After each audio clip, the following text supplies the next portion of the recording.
Entonces uno se puede preguntar, ¿y para qué crearon esas listas perezosas y esas cosas perezosas? ¿Como para qué utilidad tendría eso?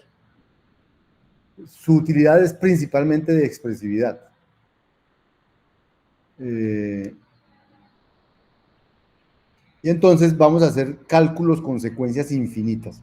O sea, hoy en día en ninguno de sus lenguajes de programación en los que están acostumbrados a usar, nunca pueden tener, por ejemplo, diga, la lista de todos los enteros. Usted tiene que tener una lista finita de 10, de 50, de 200, de 1.000.000 de enteros, pero no puede tener todos los enteros de una lista porque son infinitos. Bien, con esta evaluación perezosa usted sí podría tener eso. Entonces, la evaluación perezosa permite modelar estructuras de datos infinitas. Por ejemplo, podríamos calcular el conjunto de todos los enteros. Vamos a definir enteros desde tal número y me va a devolver todos los enteros desde ese número. Vamos a hacerlo aquí. Aquí tengo, defino los enteros desde n, devuelve una lista perezosa, y lo que hace es hacer crear el flujo que tiene como primer elemento a n y como resto de elementos a los enteros desde n más 1. Si usted hace eso sin pereza, bueno, esa función nunca va a terminar. O sea, aquí está la definición. Enteros desde n es la lista que empieza por n y continúa con los enteros desde n más 1. Entonces, por ejemplo, todos los enteros serían todos los enteros desde 0. Me da la lista de todos los enteros, de todos los naturales positivos. Eso lo voy a llamar naturales. Los números naturales, ¿cuáles son? Los naturales son todos los enteros desde el 0. Y ya están calculados, los tengo allí. Tengo una lista con infinitos números. No están explícitos, porque si estuvieran explícitos no podría acabar. Pero ahí están todos. Ahí están todos, profe. Entonces, déjeme ver si, cuál es en esa lista o en esa secuencia, qué número está en la posición, no sé, 237. Ahí está el 237, ahí está. Ahí tengo todos los números naturales. Todos están allí. Solo que no están calculados explícitamente. ¿Cierto? Ahora, para llegar al 237 le tocó, seguramente, construir todos los anteriores. Pero paró en el 237. A partir del 237 no hay ninguno construido. O sea, siempre tengo una lista finita allá adentro, pero potencialmente tengo todos. Es una lista infinita. Pero, por ejemplo, en 1.000 millones me daría todos los 1.000 millones Sí, de la lista, pero sí. eso tardaría también un tiempo. ¿Sí? Seguro, sí. Y puede que acabe con la memoria de mi computador. ¿Sí? Porque puede que no aguante tanto, ¿cierto? Pero lo que quiero decir es, eso no está calculado hasta que no se necesite. Entonces, fíjense lo bonito de esto. Vamos a aprovechar esa propiedad de que todo no se calcula sino cuando se necesita. Por ejemplo, para hacer, sí, dime, Joan Sebastián. No, pues es que es una pregunta rápida. Sí, dale. Yo le puedo hacer en el lazy list, puedo hacerle punto .length, y si hace punto .length es lo que tiene calculado o qué pasa. ¿Punto qué? Length, porque es como una lista, ¿no? Muy, muy buena pregunta. Pues miremos qué pasa. Nunca me había hecho eso, nunca me había está el aquí. Hagámosle. ¿Cómo se llamaba? ¿Naturales? Punto length. Y me imagino se va a quedar en un loop porque le está tratando de mirar cuántos hay, pero como nunca va a acabar, entonces no, digamos, esa lista es infinita, no tiene longitud, ¿cierto? Se salió de ahí. O sea, eso es lo que sucede. O sea, no es capaz de calcular eso porque no termina. O sea, para calcularlo él tendría que contarlos y como es incontable, entonces él se va a quedar ahí en un loop porque no va a poder terminar. Sí respondí tu pregunta, ¿cierto? Ok, pero entonces eso significa que el punto length hace que evalúe toda la lista. Muy probablemente .length, para poder dar el tamaño de la lista, él va a evaluar toda la lista. Sí, Ah, ok, gracias. sí señor. ¿Perdón? Si el flujo fuera finito, sí funcionaría, pero habría que evaluar a todo el flujo. O sea, que lo convirtiera en lista, o sea, ya no tendría chiste. ¿Sí? Bien. Pues entonces volvamos a lo que estábamos haciendo, volver a poner aquí mi definición de enteros desde tal. Creo que la necesito. Bien. Entonces, miren lo que vamos a hacer ahora. A calcular, vamos a hacer un programita que me genere, que me guarde, que me devuelva todos los números primos, todos. Entonces, no sé si ustedes han oído hablar de la criba de Eratóstenes, que era un método que utilizaba Eratóstenes para calcular los números primos. Entonces, el método de Eratóstenes era muy sencillo, se los voy a tratar de dibujar aquí. ¿Qué hacía Eratóstenes para generar los números primos? Entonces, Eratóstenes decía, bueno, los números primos empiezan en el 2, el 3 podría ser un número primo, el 4 podría ser un número, o sea, voy a poner todos mis números naturales desde el 2.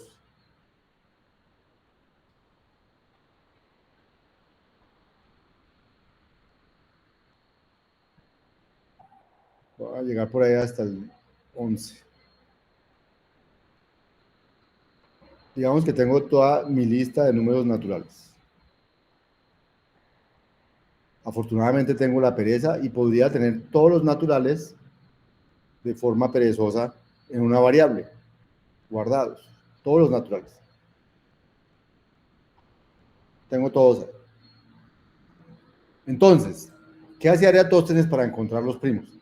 Decía, bueno, el primer primo es el 2, porque el 2 solo divide el 1 y el 2. Entonces, digamos que él marcaba este como bien, este es primo. Y entonces ahora, como ya tengo un primo, y entonces todos los que ese señor divida ya no son primos. Entonces, el 2 divide al 4, entonces el 4 ya no es primo. El 2 divide al 6, entonces el 6 ya no es primo, ¿cierto? Entonces el 8 ya no es primo, y todos los pares ya no son primos, mejor dicho. Entonces él cogía su lista de naturales y cribar es como filtrar, y los pasaba por el filtro de los que eran divisibles por 2, ¿cierto? Y entonces le quedaba, bueno, el 2 lo dejaba ahí, al resto lo filtraba, y entonces el 4, el 6, el 8, el 10 ya salieron del paseo. Ahí los puse con una marquita. Y ahora el primero que quedó ahí de todos esos, ¿cuál es? El 3. Entonces quiere decir que el 3 también es un número primo. Y ahora todo lo que queda, lo que está con marquita ya no está, ¿no? Ya lo saqué. Entonces todo lo que queda, le digo, ahora lo que sea muy divisible por 3 lo saco. Entonces 5 es divisible por 3, no, 7 es divisible por 3, no, 9 sí es divisible por 3, entonces lo saco. Y así continúo sacando todos los divisibles por 3. Y el primero que me queda ahí es el 5, entonces el 5 también es un primo. ¿Sí? Y entonces ahora filtro todo lo que queda por el 5. Entonces el 7 no, el 11 tampoco. Bueno, los que hubiera aquí múltiplos de 5 se filtran y así sucesivamente. Y luego filtro los que como el primero que queda es el 7, entonces filtro todos los que sean múltiplos de 7 en esa lista que queda ahí. Como el primero que queda después es el 11, filtro todos los del 11 y así sucesivamente tendría aquí todos los primos haciendo ese procedimiento de ir filtrando y todo eso. Ese procedimiento de ir filtrando por el primo que ya tengo es el que vamos a escribir aquí, que se llama la criba el procedimiento se llama criba de Eratóstenes. Entonces, comienzo con todos los enteros a partir del 2, ¿cierto? Porque 2 es el primer primo. Entonces, tomo el primer elemento de la lista, o sea, el 2, por ejemplo, y ese ya es primo. Y filtro el resto de la lista eliminando los que sean múltiplos de ese primer primo. Entonces ya los filtré. Ahora, ¿qué hago? cojo el primer elemento de la nueva lista, también es un primo. Filtro el resto de esa lista con ese primo. Y nuevamente elimino los que sean múltiplos de ese. ¿Listo? El primer elemento de la nueva lista es un primo y así sucesivamente, itere infinitamente. Y así saca todos los números primos. Entonces, este procedimiento es imposible de ser implementado con evaluación normal, porque es infinito, había que hacer infinitas iteraciones, entonces nunca terminaría. Pero si la evaluación es perezosa, sí lo puedo implementar. Y aquí se los voy a mostrar. Y eso es lo bonito de la evaluación perezosa. Entonces voy a crear el procedimiento criba. ¿Qué hace la criba? Recibe una lista perezosa de los que yo ya sé que el primero es un primo y el resto no sé, ¿cierto? Y entonces, ¿qué hago? Cojo el primero, lo digo, ese lo dejo, y hago filtrar la criba del resto, o sea, de la cola. ¿Con qué los filtro? Con los que no sean múltiplos del que acabo de poner en la cabeza, del que estaba en la cabeza. Y eso me devuelve, entonces, los primos, los que filtrados, filtra los que sean múltiplos de este señor. Y entonces, ¿quiénes son los primos? Los primos dice, cree los enteros desde 2 y luego cribe eso.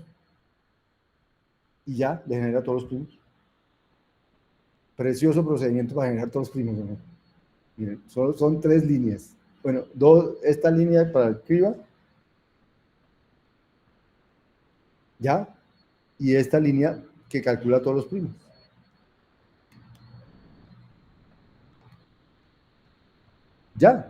Ya tengo la lista de todos los primos, los acabo de calcular. Todos los primos están ahí. ¿Sí? Pero profe, ahí están, sí. Dígame, muéstrame el primo que está en la posición 20. Ahí se lo va a mostrar. Ese es 73. No, profe, muéstrame el primo que está en la posición, no sé, 100. Es el centésimo primo que hay, el 547. Increíble, ¿no? Están todos ahí. No, profe, muéstrame el primo que hay en la posición 1000. Míralo, ahí está, 7927. Precioso, ¿sí o no? Y no tuve que hacer mayor cosa para crear todos los primos. Ahí donde dice está uniendo la cabeza al siguiente flujo, ¿cierto? Exacto. Estoy cogiendo la cabeza, que yo sé que es un primo, la uno al resultado del siguiente flujo, que son, filtro con ese y sáqueme los primos de allá. ¿Sí? Lo que retorna al final ya es la lista de todos los primos. Todos los primos. Porque todos los primos siempre era primo la cabeza de la criba. Y luego tengo que botar todo el resto y el primero que quede es un primo también y así sucesivamente. O sea, el procedimiento de Eratóstenes fue el que acabo de implementar allí. ¿Sí? Y ahí están todos los primos.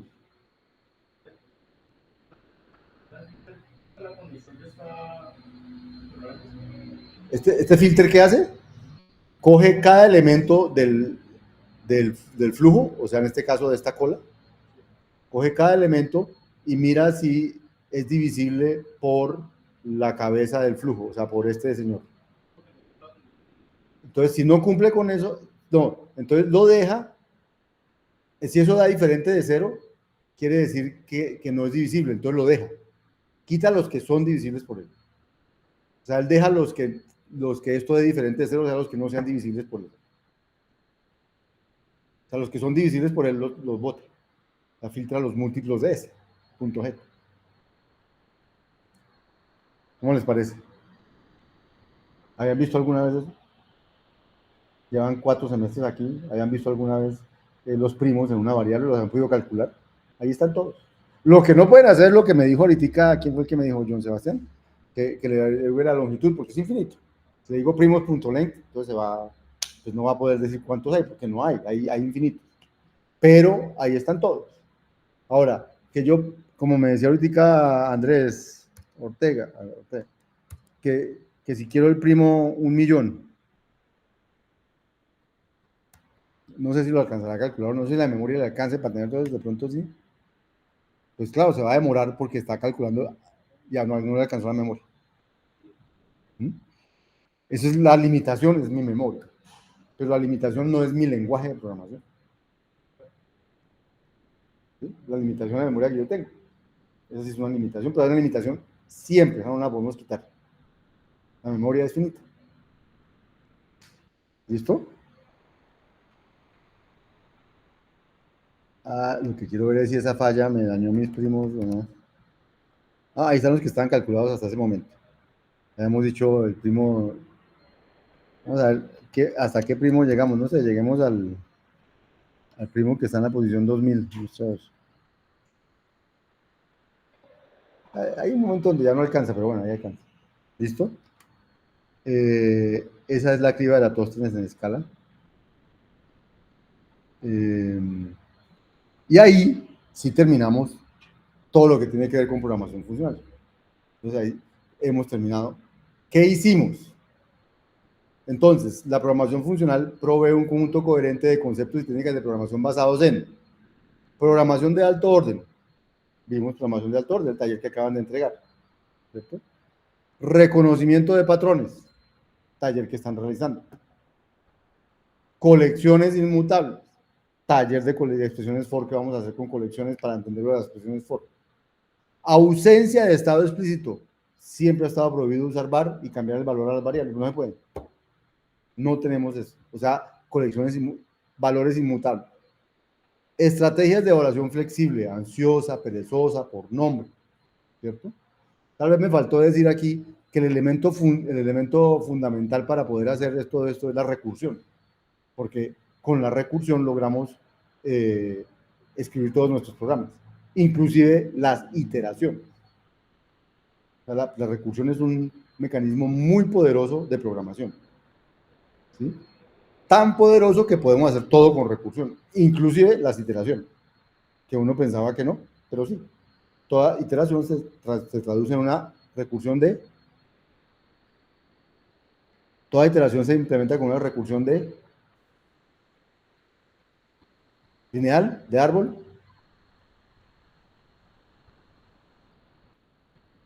De cola, gracias Juan David.